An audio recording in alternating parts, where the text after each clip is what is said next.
contre, les méchants n'envient pas ceux qui font le mal, car ils sont fauchés aussi vite que l'herbe, et ils se flétrissent comme le gazon vert. Confie-toi en l'Éternel et pratique le bien, et le pays pour demeure et la fidélité pour pâture. Fais de l'Éternel tes délices et il te donnera ce que ton cœur désire. Amen. Amen. Recommande ton sort à l'Éternel, mets en lui ta confiance et il agira. Il fera paraître ta justice comme... Amen. Il fera paraître ta justice comme quoi? Comme la lumière et ton droit comme le soleil à son midi. Amen. Ici, ce soir, Dieu nous appelle tout simplement à non seulement le préférer, mais à lui faire confiance, à espérer toujours en sa fidélité, à espérer toujours en sa bonté. Dieu nous invite à ne pas envier les hommes méchants. C'est vrai que lorsque nous regardons autour de nous, nous voyons, c'est vrai, ces méchants. Et nous avons toujours dit ici dans cette œuvre que le méchant, ce n'est pas celui qui prépare, qui ne te donne pas aussi. Celui-là qui refuse de te donner de l'argent. Celui qui refuse de t'héberger. Celui qui refuse de payer tes études. Non, ce n'est pas forcément aussi celui qui tue. Celui qui fait le mal que nous connaissons toujours sur cette terre. Le méchant ici aussi dont Dieu parle, c'est celui qui refuse d'accepter Jésus comme son Seigneur et son Sauveur. C'est celui-là que Dieu appelle le méchant. Pourquoi? Parce que il n'a pas accepté le sacrifice que Dieu a fait pour lui. Le don que Dieu a fait à l'humanité, il ne l'a pas accepté. Donc c'est un méchant parce qu'il n'a pas accepté la grâce de Dieu. Et donc lorsque nous regardons apparemment ces personnes-là, ces personnes méchantes autour de nous, qui ne veulent pas accepter Jésus, qui se disent qu'elles se suffisent elles-mêmes, donc quand nous les regardons apparemment, elles croissent. Elles prospèrent à tous égards.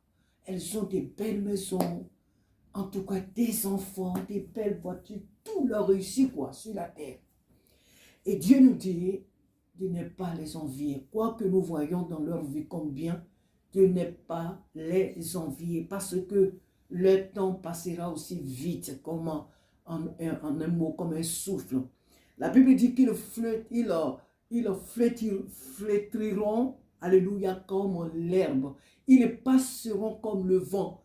Donc le Seigneur ne veut pas que nous admirons, que nous convoitons les méchants, que nous convoitons le néant, que nous convoitons des gens qui ont ces choses-là aujourd'hui, mais apparemment qui demain vont les laisser, qui ne vont aller nulle part avec ces choses.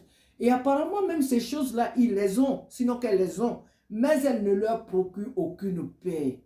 On a l'impression que ces gens de ce monde-là, c'est vrai, ils sont riches, ils ont tout et tout.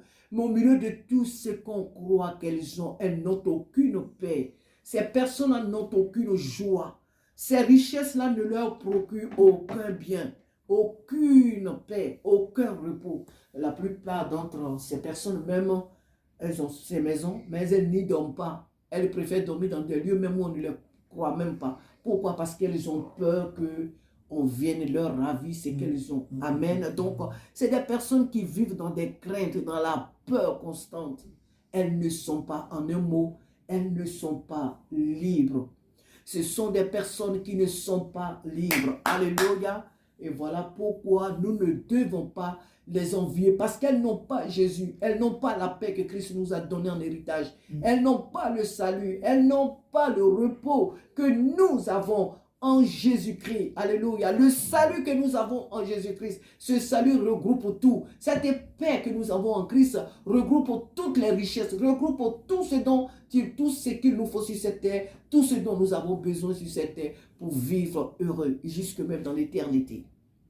Dieu nous appelle ce soir à fixer nos regards sur lui, à compter que sur sa grâce, même si ce dont nous avons besoin, nous pensons que ces choses-là tardent, ayant toujours confiance au Seigneur. Ne désespérons pas. N'envions pas les amis autour de nous qui prospèrent à tous égards.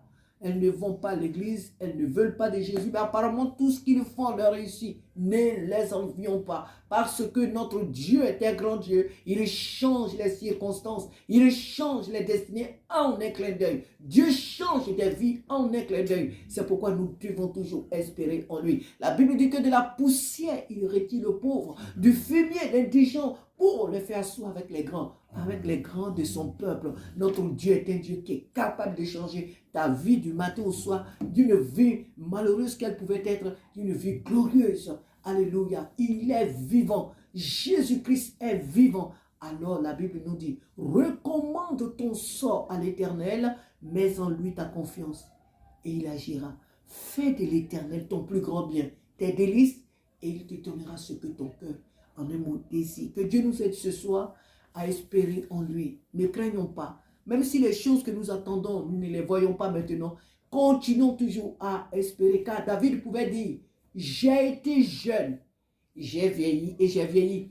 Je n'ai point vu le juste abandonné, ni même sa postérité mendiant son pain. Un enfant de Dieu ne mendiera jamais son pain. Alléluia. Amen. Dieu ne nous laissera jamais mendier notre pain.